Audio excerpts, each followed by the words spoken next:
Bum. Hey, everyone. I think it is exactly, as they would say, the top of the hour. How are you doing? Good to see you. I hope everything is going well today for you, wherever you are, however you are. Hope it's good. Welcome. Thank you for stopping in. This is a good place to come. It's going to be a good, fun hour.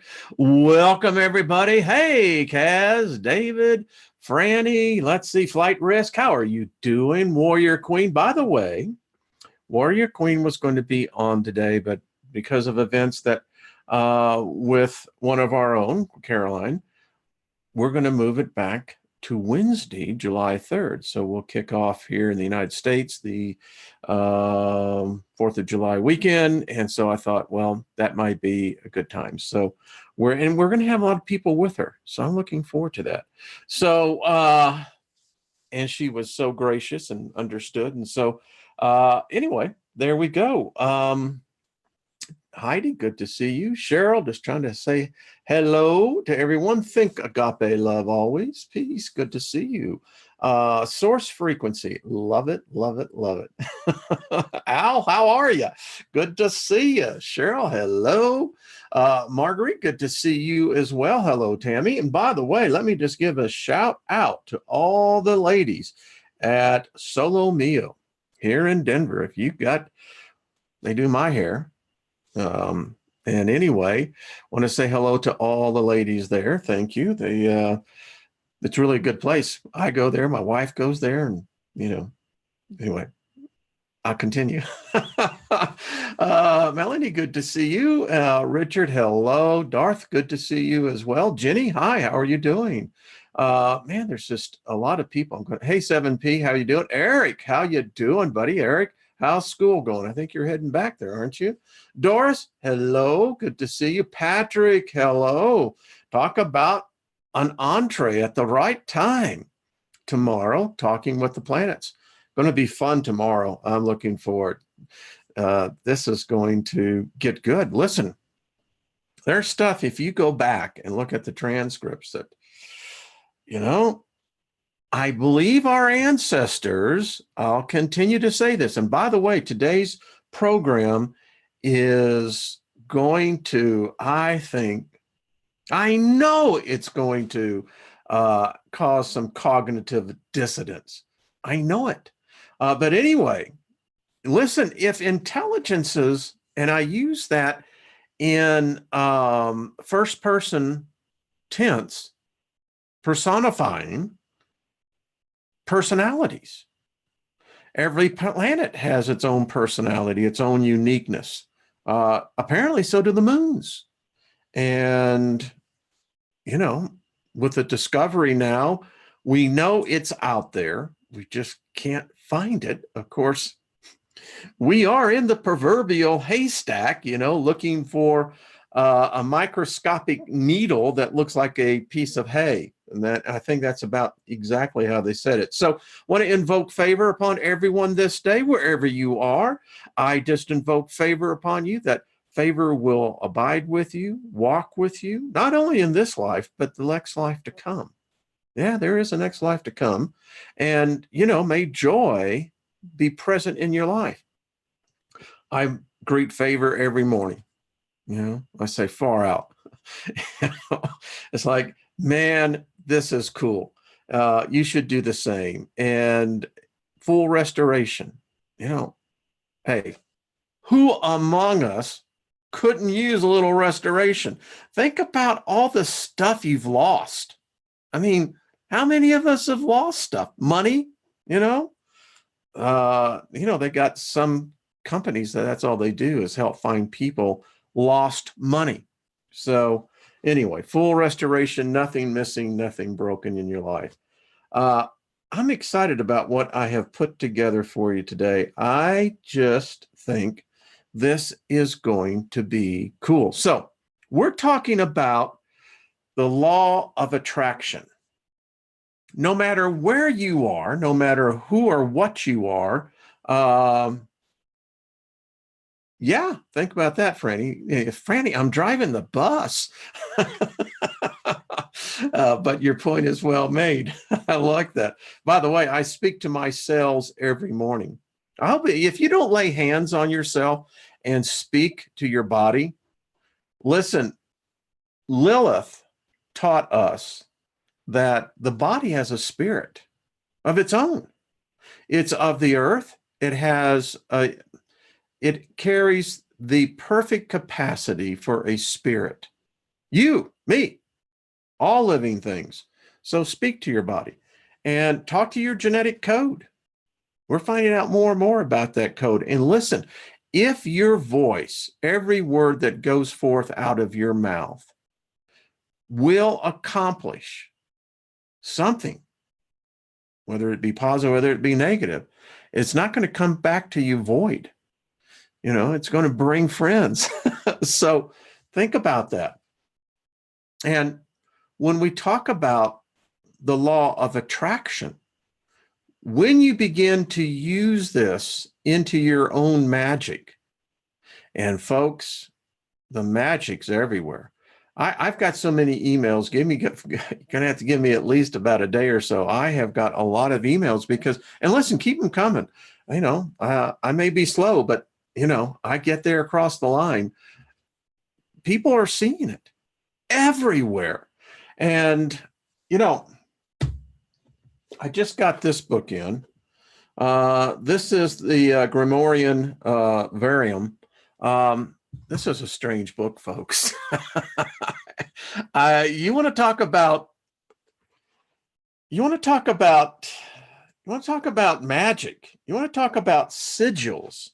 Holy, look at this. I know those of you who are just listening, sorry about that. But folks, in the sigil realm,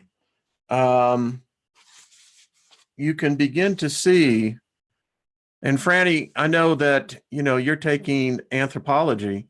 It begins to take on some very interesting, deep, I'll just call it for what it is. These are forces. These are energies. It goes back. We're going to get into something today that, yeah. So anyway, looking forward to reading this. Let me get to Rigardi's work. This guy, what a prolific writer, number one. I mean, the guy wrote volumes of stuff. When are you going to open up your library? Anything that I have in digital format, anyone's welcome to. And I actually have this book on digital format. It's this that I like, I don't know, call me old-fashioned, old school. I like reading books. I don't mind the digital.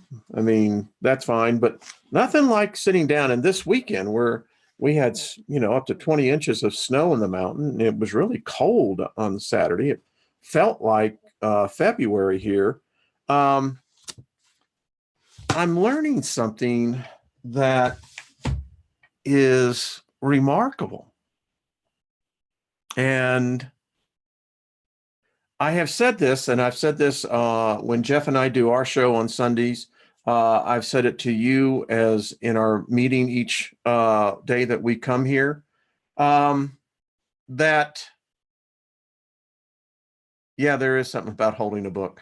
That the thing about magic, it's everywhere. We live in it. It is. I mean, if magic is the learning of how to not only abide, coexist, but also assist the elements.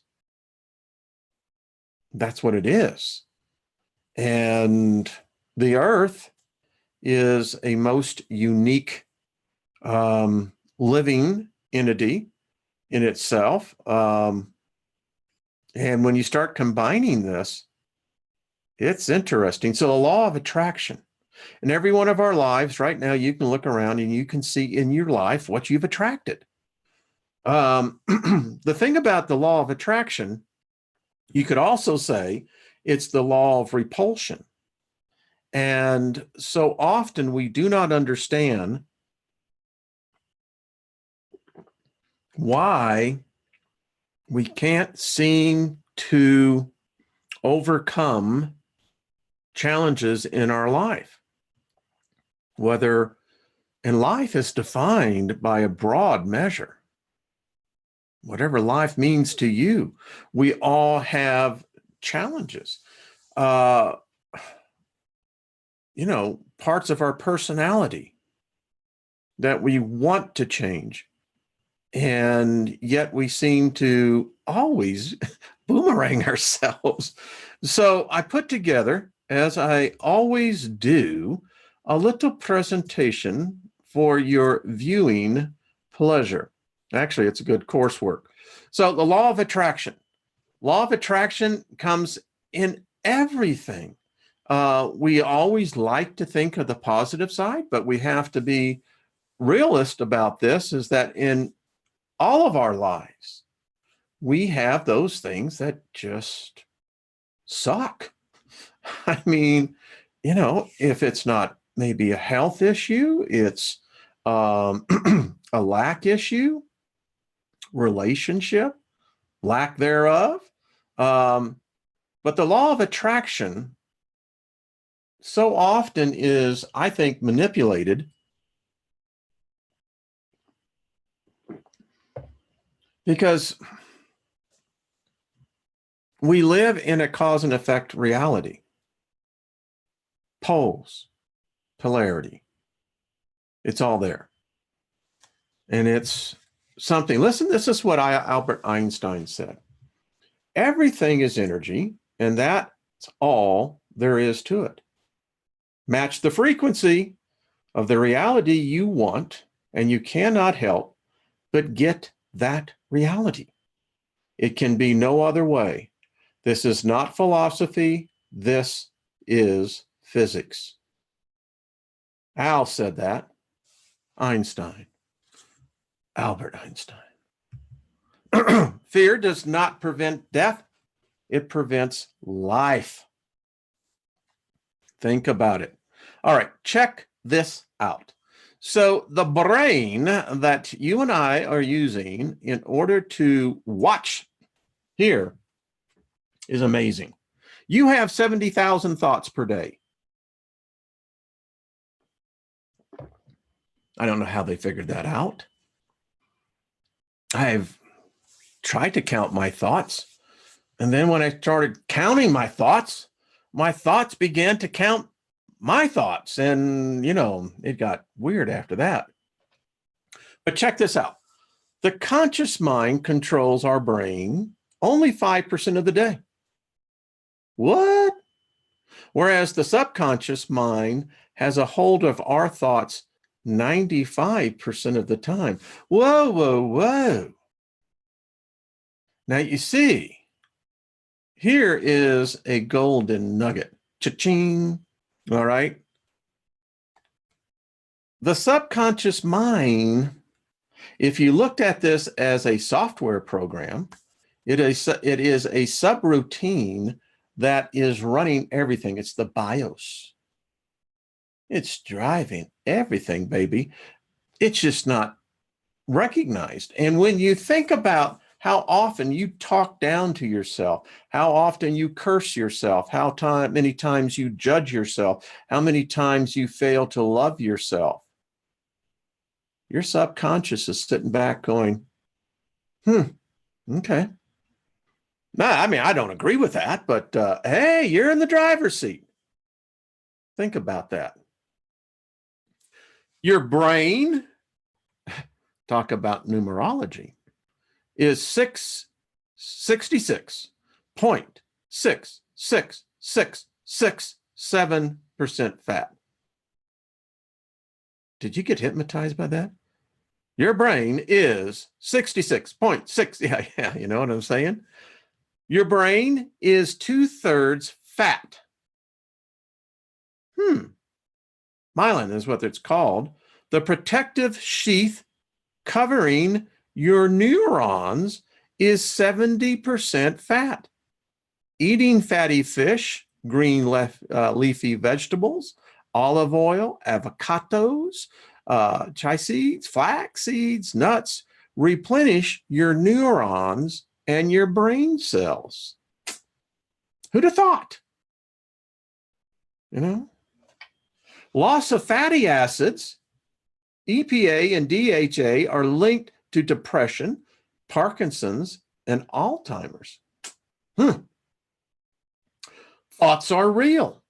Your thoughts cause biological and physiological effect. Your body responds to mental input as if it were physically real. That which your heart dwells upon, that is what's going to manifest. Listen to music. Studies have proven that listening to music strengthens the brain and literally changes the structure. Who'd have thought? And all kinds of music. I like classical. I have, David Benoit and, the French horn. Love the oboe. Played the clarinet for many years. The flute, the bassoon. But the point is, all of us who dig music, get this, boost your brain power with meditation. It's proven to increase IQ, relieve stress, and promote higher learning levels. There you go, folks. This is all the law of attraction. It's all there. All right, check this out. So the program is recording, at least 95% of the time. And when the conscious mind is aware, it's always there. Now, this graph really begins to kind of show where the stimuli reception comes in, which is taste, feel, the five senses. Then you get into what they call the neural signal, which is sent then to the brain. This is when a stimulus is activated in the body. A pattern of neurons fires in the brain. The neurons are connected to branches called synapses, which store information. I mean, this whole thing it's freaking, I don't know. Do I say miraculous? I believe that would be probably an adequate term, maybe even not. I don't know. So then we begin to get all these filters through it, and that's just my layman kind of thing. And then this begins to react to whatever your triggers are. Trina and I will be on Wednesday. And the region of the brain links situations with emotional states to produce emotional values. The emotional values and responses associated with previous neural signals are compared to the current one. And therein lies the problem. Because many times we're going to see it's going to reject. A hell of a conundrum. So I was a person who was an A-type personality. I took the Briggs-Meyer test, and when you go through those psychological profile tests, particularly where employment is concerned, they do have a way of finding those things about you. And actually, it's a good thing. I often tell people, face your doubts. If you only learn to doubt your doubts, you'll never doubt your doubts again. Yeah. So the whole point of this graph is to show you how it is circular. So often we find ourselves just in that situation. Negative thoughts, behaviors, and beliefs have no place in your world of gratitude. And this is the whole point. When you look at attractiveness, we're going to get into that. There is a primer to this. Every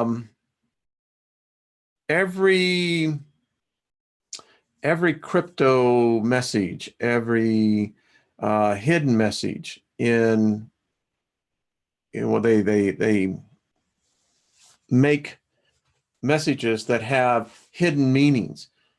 You find out what the primer is, and you'll find out what the many times the saying is. Anyway, the same applies to people that sabotage your happiness, or in other ways, emotionally damaging.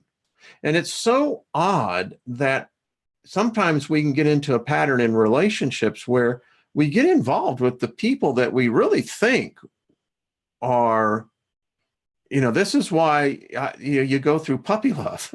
You got to go through that first experience, And so often we always want to go back to the point, but if you learn from the experience, you begin to mature. And if you're as fortunate as some of us are, that you find that mate, wow. Anyway, reduce your exposure to negative messaging and you will begin to see things in a different view. So if you look at the conscious mind as an iceberg, at the top you have love, joy, this is self. You got this, the subconscious, that's kind of like, this observation, it's the observer, really. You have on the conscious mind, the willpower, decisions, plans, behaviors, analysis, goals, actions. Then you got the subconscious mind, that's the emotions, the values. There's this whole process all of our minds go through, personal beliefs, cultural beliefs, how you project things, self-image, it just fears, imagination, habits, all the way down to the unconscious, which is where we so often put the trauma, the violence, the shame, and the guilt, those secret things that we don't want others to know about ourselves. And that's where this whole problem has, because that's immersed in this ocean of consciousness. And this is you. And it can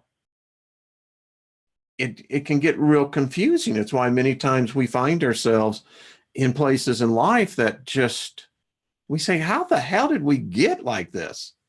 But anyway, to attract is a verb to cause, to approach, or to adhere, such as to pull to or draw towards oneself, or itself a magnet that attracts iron, to draw, to appeal to natural or excited interest, emotion. You want to make something aesthetic, entice. I love that one. You can look at all of the synonyms that go to that: appealing, captivate. There's a whole list. I always thought that one, invite, intrigue, kill, endure. What? But as you begin to see what the opposite is, so if we can attract is neither, it doesn't see itself as good or bad. It's just going to bring what you are projecting. And these are all, but look at boredom, disenchanted, disgust, disinterest, giving up, refuse, reject, repel, repulse, shun, turn off, deter, discourage, dissuade. Yeah. And if you take the magnetic universe that we live in, so the attraction is that, opposite poles attract. And when we try to begin to get what we think those parts of us are the positives, and we start trying to match it overbearing to another personality that would seem to have those same positive, many times they repulse. There's the conundrum,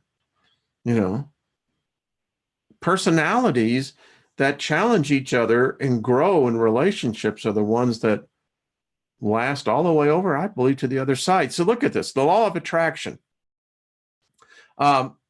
You attract good or bad experiences based on your thoughts. Thinking about something means you invite it in, even if you don't want it.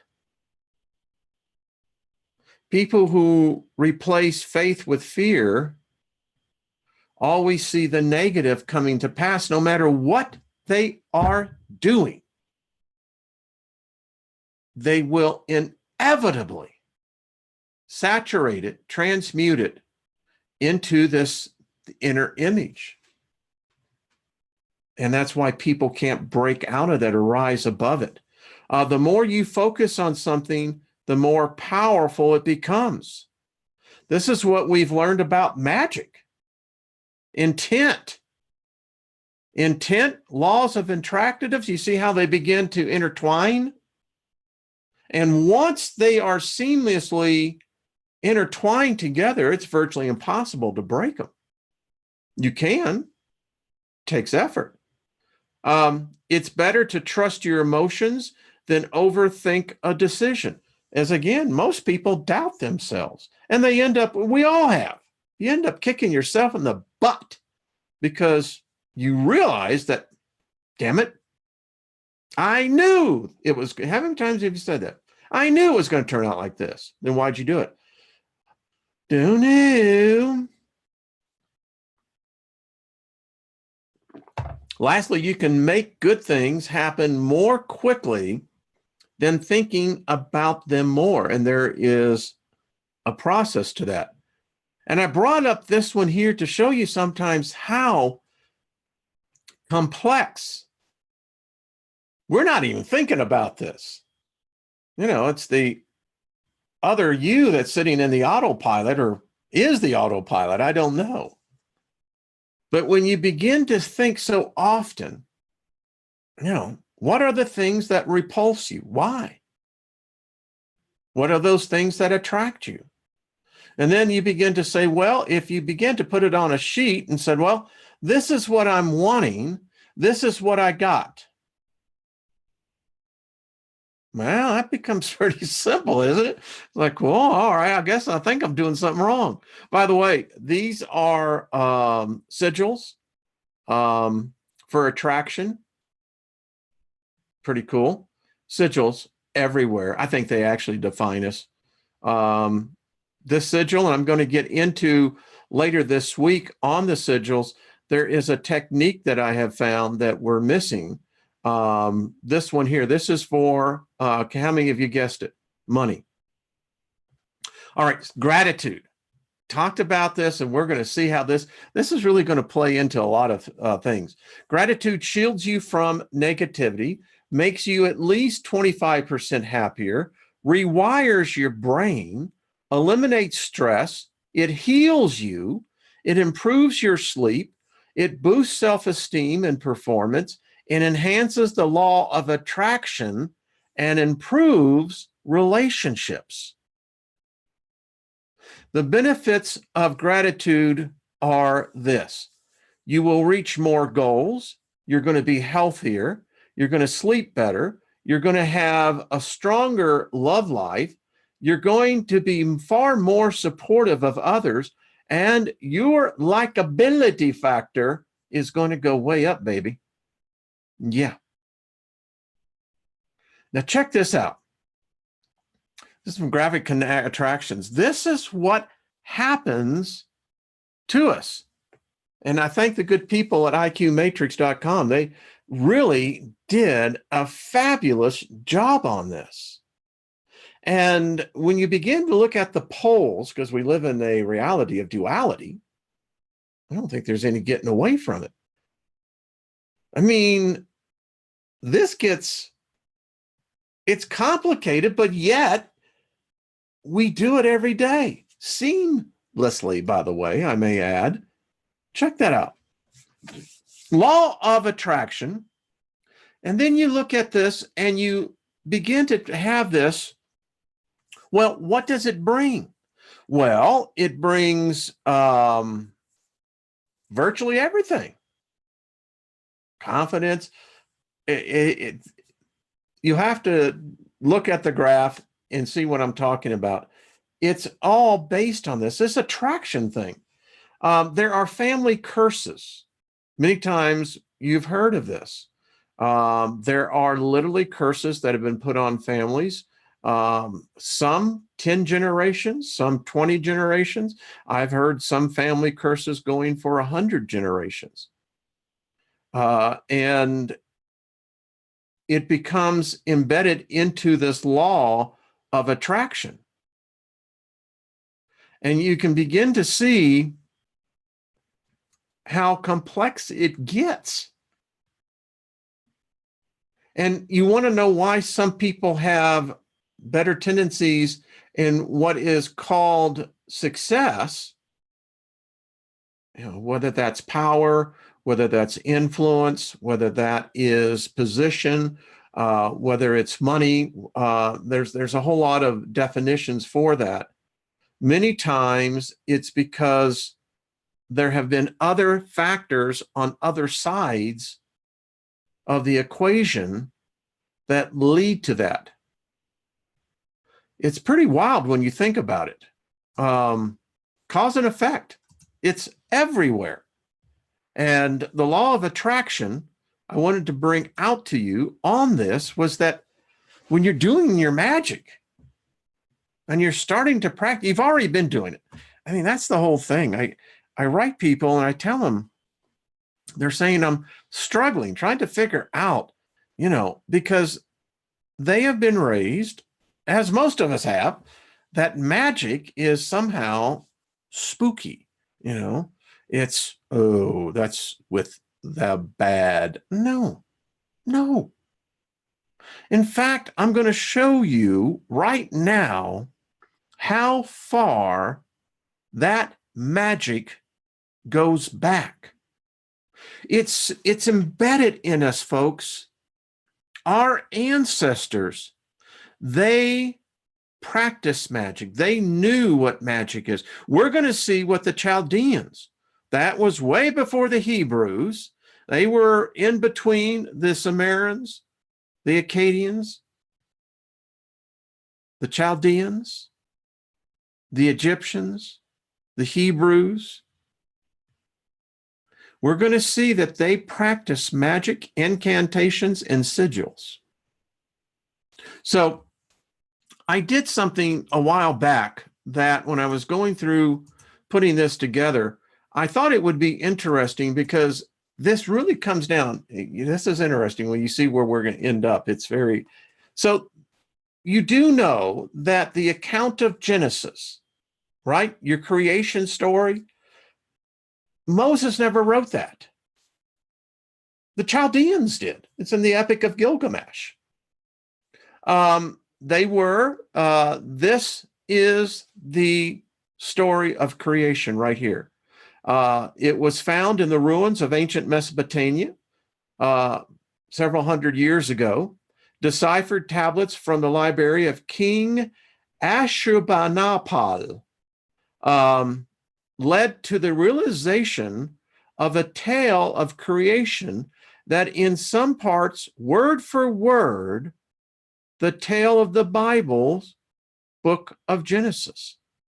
In 1786, George Smith, who found the original Sumerian tablets from the British Museum, published the Chaldean Genesis, announcing to the world that there indeed existed a much older Akkadian tale of creation written in the old Babylonian dialect that preceded the creation tale of the Bible by at least 1,000 years.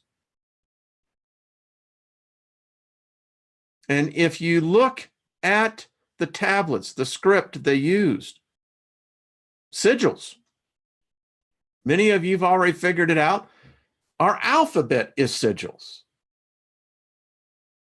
It's just, so we got to go back then and see, well, where did these stories come from?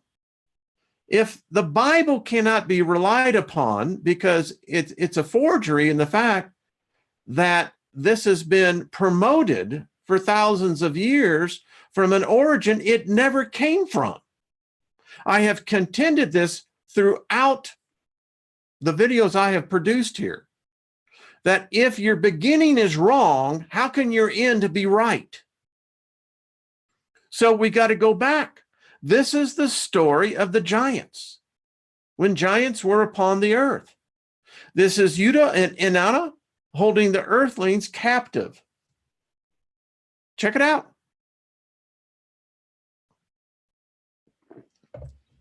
We have a history we don't have any freaking idea about. None. These are the 7 tablets that contain the full creation story. No Jesus, no Father God, no Hebrew God at all. Folks, you got to begin to get some understanding. Again, here are the tablets. You can go to the British Museum if you're in London. More of the tablets.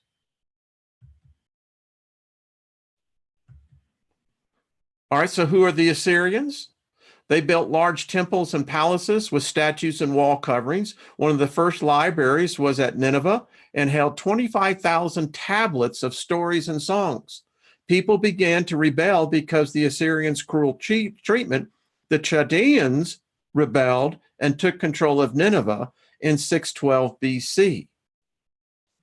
So you can see how far back this goes. We're going to be actually reading this book, the Chaldean Magick. This is the original, folks, Magick. Well, probably if you want to go back, probably the Sumerians, it's the ones that they document. And so now when you look at these pictographs and you begin to examine them and you begin to see these creatures, these beings, you begin to understand myth, fiction, or fact. Here is Sin delivered by Merodach from the assault of the 7 evil spirits. Again, we're going back to the Sumerians, Mesopotamians in that era.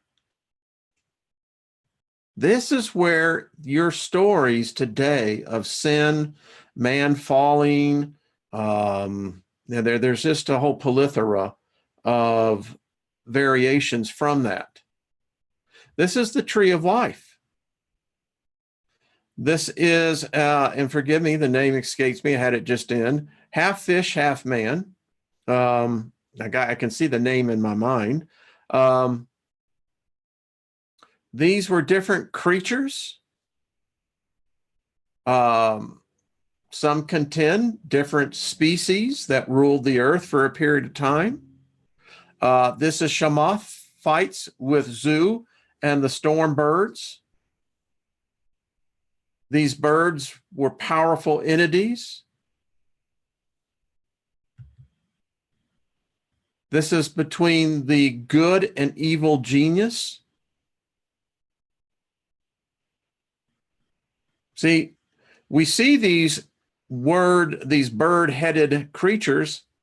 They show up, and it said that Thoth was one of these creatures. Again, this is the epic war taking place. You can read the constellation signs in this.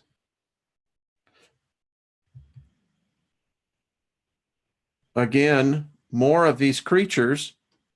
This is, you can see, has the tail of a scorpion. Its body has the shield of a, whatever I want to guess. I was thinking, well, I could say an armadillo, but yeah. And if you look at these symbology, sigils, this is Nagal. I believe this creature actually existed, as these did.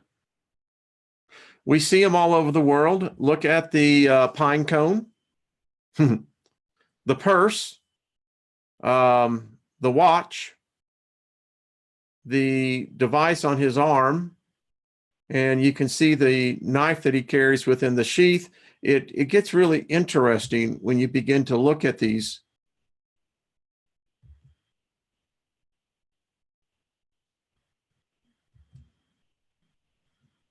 So what are we getting from this? Well, this is the tree of life, by the way. This was from the Assyrian cylinder, not the Hebrews,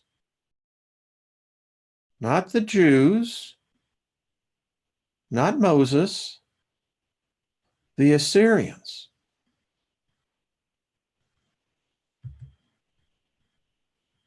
Another depiction of the tree of life. It was never really called the tree of life. It's the sacred tree. This is the attendant figures and the eagle-headed men from the seal of the Syrian chief. This is 9th century BC.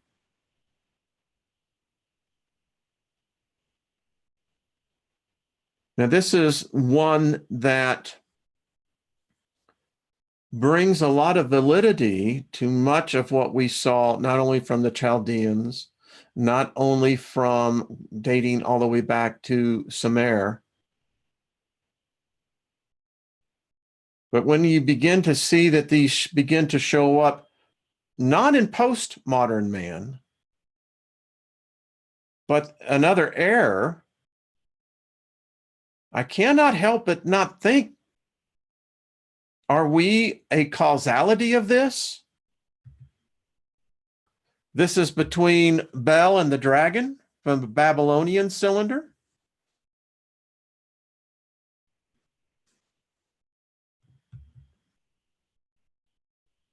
This is Merodach, armed for the conflict with the dragon.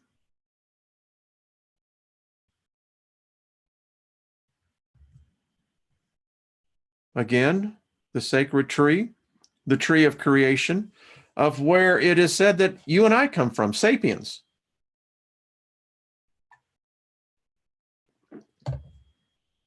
Hard to say. This is Murdoch destroys the dragon, Tiamat.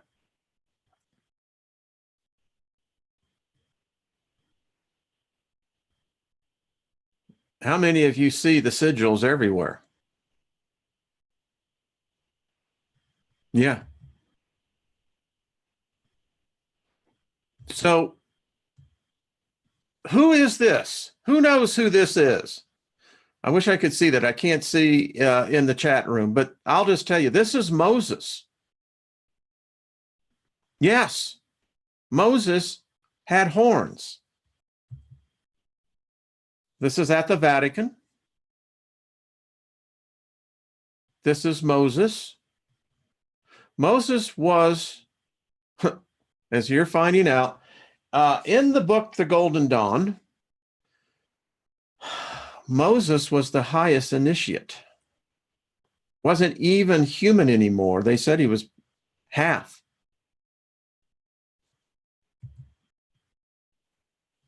Vatican. This is Moses.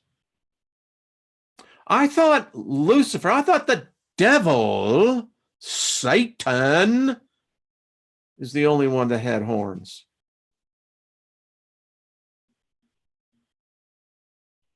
The hell is he holding the 10 Commandments? Whoa. So where did the 10 Commandments really come from? What was it? Throughout not only the Vatican, but in many shrines throughout the Mideast, Moses is always depicted with horns. Also, in certain literal translations, it is also said that after he came off the Kivav with the Elohim, that his skin had been radiated, that for the rest of his days he had to wear a veil because he literally shone, illuminated. What kind of magic are we talking about here? What type of magic transforms a person from a human being to one to where the cranium now has protrusions out of it?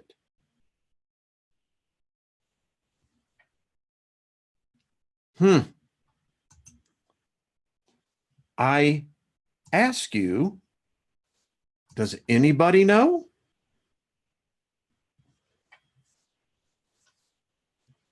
I mean, and as we're about to see, Moshe literally translate magus, master magician. All the magic that I've been able to research, I am getting now into pre-Hebraic magic, going back to Mesopotamia, Egyptian, Far East, that removes this deity that has imprinted upon itself on virtually all modern day magic. That's a problem.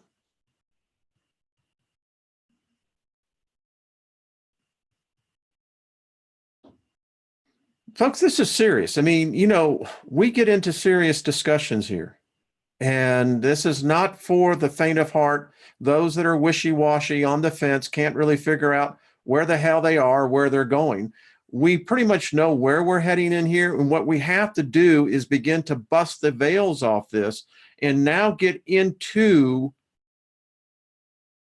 a lot of what I see today is the problem on a spiritual level, particularly. If we cannot understand the origins where much of this magic is originated from, and from the three primarily dominant dogmas of our modern day cultures, we're lost. I don't care how many theology degrees you have. I don't care how much you may believe. It's the fact that you're believing in a lie. You're believing in something you have no substance to be able to build a foundation on. I want to know, why does Moses have horns? Why is it that that has been chiefly removed when you see the indoctrination processing going? How many of you be running to the Ten Commandments if you knew it was handed down with a dude that had horns on his head and number one, shone like an angel?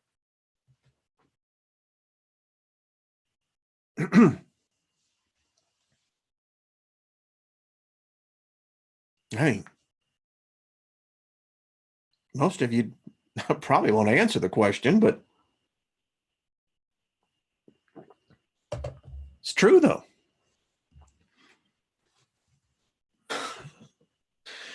Giving it to them. So let's move. And by the way, let me just show you something that I have up here. Just to show you, this is not me. This is Michelangelo. This is in the San Salvador statue of Moses, St. Mary's Abbey, Yorkshire Museum. Statue of Moses, St. Mary's Abbey. You guys that are in England, go and check it out. This is Moses with horns in the chapel of the New College in Oxford, 1350. Moses with horns in the chapel again.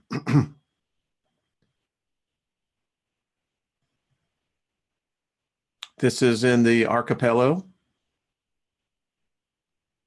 Ladies and gentlemen,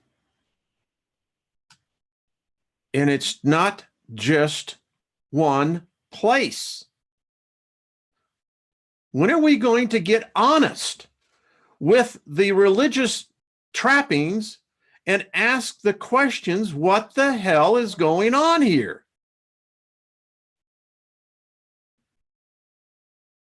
As you can see, I just showed you just a small sampling.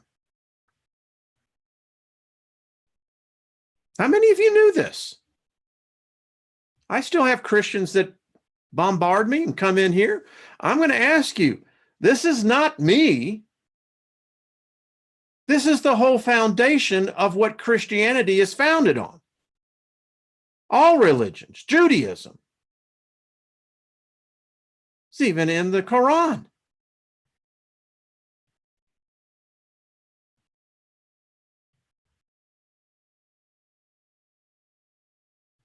You getting the picture?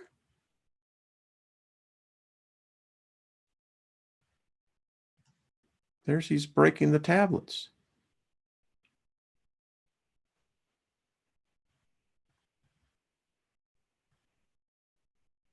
Here's the 10 plagues and the 10 commandments. Again, excuse me, that looks like a wizard to me.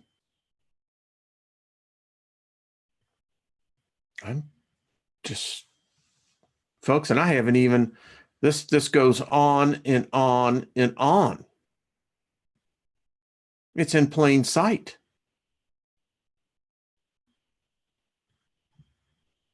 I'll stop the share on that, but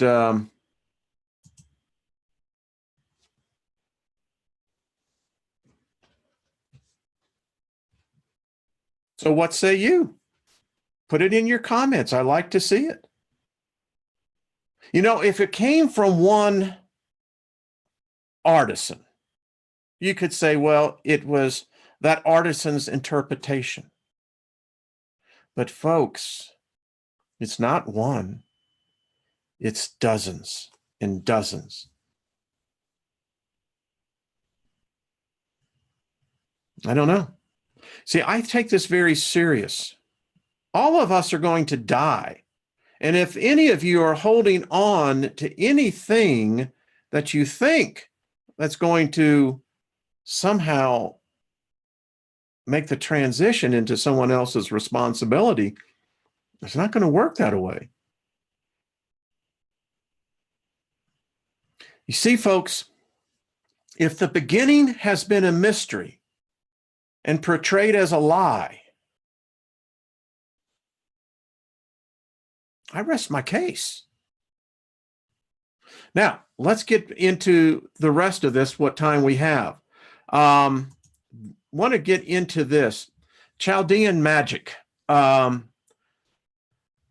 This is very cool. The Chaldeans preceded the Hebrews. So you know this. And since we know that we found the tablets, they found the tablets on this, what I want to show you is exactly how the Chaldeans looked at everything. So they found it was what they found was on a table. It was a large tablet from the library of the royal palace at Nineveh, containing a succession of 28 formulas of deprecatory incantations. Unfortunately, partly of some of them were destroyed, but the ones that were left, they know that these were actions against evil spirits, the efforts of sorcery, disease, and the principal misfortunes which may attack man in the course of his daily life. And this is a great book because this guy, he gets right to it. You know, sometimes you have to read 100+ freaking pages, you know, to get to what you want. Look at this. This is the first incantation. The wicked god, the wicked demon, the demon of the desert, the demon of the mountain, the demon of the sea, the demon of the marsh, the evil genius, the enormous Urukua, the bad wind by itself, the wicked demon which seizes the body, which disturbs the body, the spirits of the heavens, conjure it, spirit of the earth, conjure it. I think we can all see that early man, when sickness would come on him, calamity would come on him, these were all ill fortunes. And since it hurt, killed, maimed, caused loss, starvation, these were all obviously God's spirits that were against man. And from there is how we began to get the conjuring of entities, spirits, demons. Demons can be controlled. If you read enough magic, you begin to understand they don't have this great power. Even the mightiest of the so-called hierarchy, with a human being that knows who and where they stand, they won't screw with you.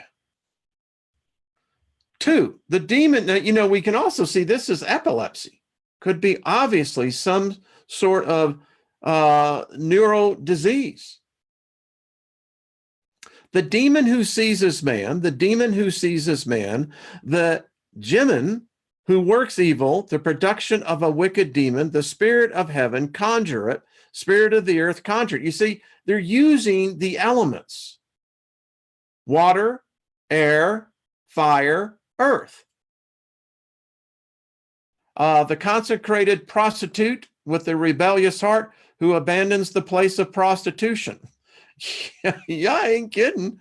The prostitute of the god Anna, who does not do his service to the evening of the beginning of an incomplete month, the sacred slave who fails to go to his place, who does not lactate his chest, but who does not in his hand. I mean, I'm just reading. This is obviously how they were transcribing from it. That's kind of weird. I mean, I don't know if a guy's lactating. I don't know what type of dude that is. The spirit of the heavens, conjure it. The spirit of the earth, conjure it. That which does not go away, that which is not propitious, that which grows up, ulcers, and you can just see all sorts of bodily ailments. These were all attributed to demons. Now, got just a little bit of time. We're going to get down to this on Thursday. So now, when you look at the Pentateuch, the ones that we've all been taught, the first 5 books, all the magic, all the Kabbalah is based upon, supposedly the Pentateuch, the Torah. But they left out the 6th book and the 7th book of Moses. And this is the magic part. Folks, this is absolutely going to blow a lot of your minds. As far as I have been able to research, and I'm just a novice at this, I'll admit this. Yes, I am, highly focused in this and getting everything I can. But all of the master spirits, which many know as the archangels, all play a major role in this black magic. Now, I ask you, how can you have Raphael, Uriel, Michael, who is on one hand in the Bible, defenders of this omnipotent God, justice, holiness, yet I have the spells that can actually invoke these things and cause them to do my will, good or bad. I kid you not. Here's the conjuration.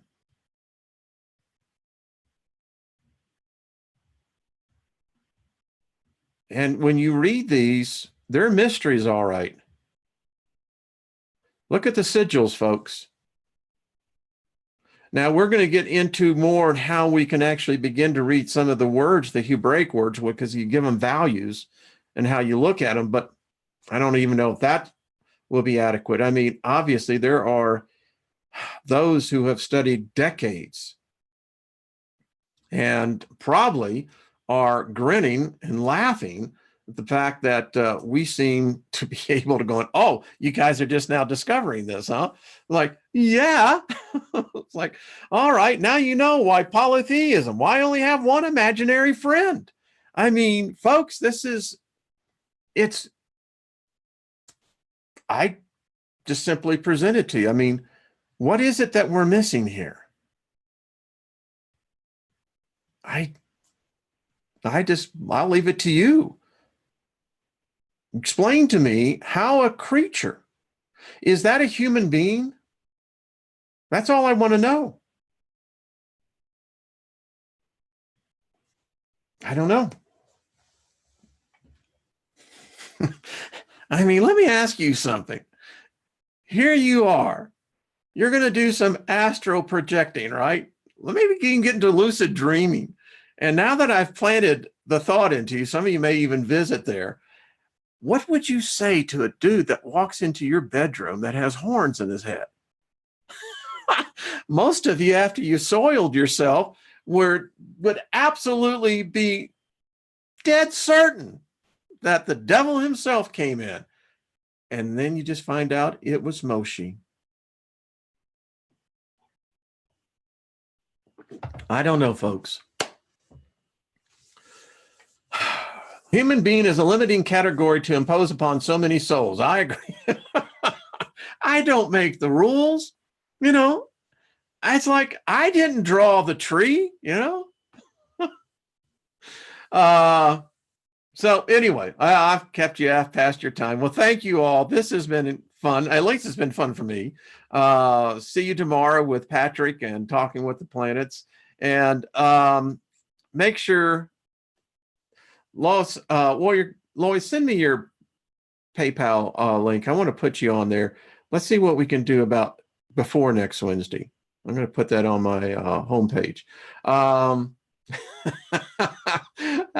Not blame. No, Franny. I know you're not blaming me, hon. I'm just saying that some people just can't handle this. They can't handle the fact that we may have originated from an ape man, much less now I come in and tell them that the whole garden story was, wait a minute, it wasn't what you thought it had always been, but the guy that you thought wrote the book that you have based your life upon has horns and shines. I don't know. All right, folks, love yourself. Thank you for watching. We'll see you tomorrow. This has been far out. It really has. All right, folks, much love to you. Favored, follow you wherever you go. Thank you for tuning in for an hour of your life. All right, bye-bye.